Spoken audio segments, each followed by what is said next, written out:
se county ya Nairobi umuraiwe kiama kia DCP Rigathi Gachagua amona ababwatani baye nigo ritiko lyarero bakoreta arumie county ya Nairobi ase baumirana na baunchereria kurwase ekiro ya marikiti mudhurwa amo na gikomba imiense moye bunge ya Starehe ase nkwana yaye na baraibande nigo bagendere ko moichi buraiwe serikali ya Kenya kwanza asa Gachagua ararire buna enseme kwa mire serikali nigo bagochogochoro murwanirwe kerwo kyo buraiwe nse oyomo wosibo bochorio borere bumwaka bwechilifu 2025 nebere.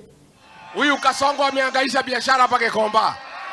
Ameleta wa China hapa. Wamechukua biashara yote ya watu wa Kenya. Wale watu walikuwa nafanya biashara hapa wamefanyiwa na wa China wafilisike. Ni makosa kuleta wa China wafanye kila biashara ya hoka. Wanafungua maduka dogo dogo. Factory watuuzie mali kwa factory, lakini sio kuja hapa kuuza mali ya rejareja, si ndio? Na hiyo ni mpango ya Kasongo ya kufanya watu wafilisike, tuwe maskini. Hao wa China tungependa wafungue factory huko industrial area, wauzie sisi bidhaa huko, sisi tununue kwa wholesale, tukuja tuuzie watu hapa Gikomba. Lakini kuleta wa China hapa washindane na watu ndio wafilisishe, mambo ya kuumiza watu wetu, si ndio?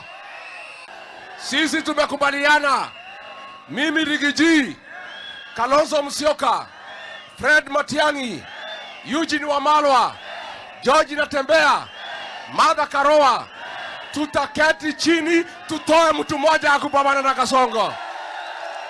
Harambee! Bandara ya kucreate kazi ile serikali ya Ruto ilituagizia. Amevunja viwanda, amekataa kushukisha cost of power, amekataa kushukisha kodi. Sisi Nairobi hatulimi shamba, hatufugi. Sisi tunategemea biashara na viwanda. Sisi tunasema hivi, tunataka gavana wa kuleta biashara zetu kwenda mbele. Tuko pamoja hiyo barabara. Tunataka gavana wa kufufua viwanda. Tuko pamoja.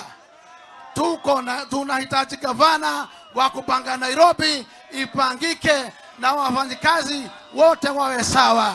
Hii nchi ilipiganiwa na mababu zetu, si ndio?